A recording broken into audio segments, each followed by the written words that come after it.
Mike. I'm going to go over our pinup number 3 storyboard. The first thing is our flowchart. And as you can see, it does not have a lot of movement to it. We are making this app for children in elementary school, and we don't want it to be too confusing. So we've really tried to limit the amount of buttons and limited the flow so that it's kind of on a rail, but they still have choice and the ability to make their own decisions as they move along. So it goes from the landing page to our tutorial to our samples. Whoa. And then they could choose all the different types of multimedia in any way they want. From there, they share their findings and exchange their ideas. So let's go through it. Landing page is very simple. It starts off. It asks the children the question that is going to guide this whole thing. If they've ever heard of a Tar Heel and where that name comes from, it, we're asking them, have you ever wondered what it means to be a Tar Heel? Then we have them go ahead and enter on the first page. That after they enter, it's going to ask them to put their name in, and they're going to write their definition of what they think a Tar Heel is. The teacher will have already created an instance of this for their classroom. This will all be on a web page, by the way. And they will have a URL with a link that when they send the link to the students, it's kind of like a Kahoot. It will automatically sign them up it'll put them all together into the same class. All right, so once they type their name in, they write their initial idea of what they think a Tar Heel is. They click continue, and they come into the tutorial. So up here, you can see our timeline is up here, and it's going to gray out all the potential things they could click on. And this time, it's just asking them to click on this one, which is our first sample. When they click on it, it's going to give them a little more tutorial text on top of the sample. Here is the actual content that they are supposed to read.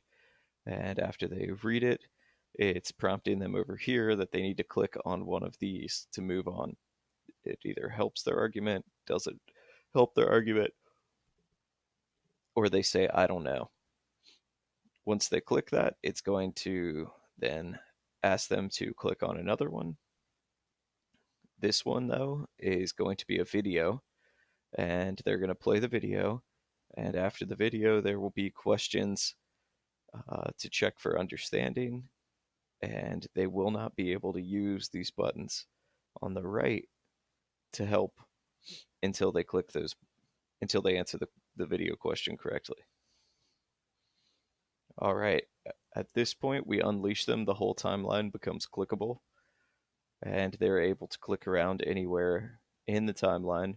And when they do, it'll be just like the sample. They'll get a picture or video, maybe even an audio recording, and then some text goes with it, some questions sometimes, and then they have to fill it out.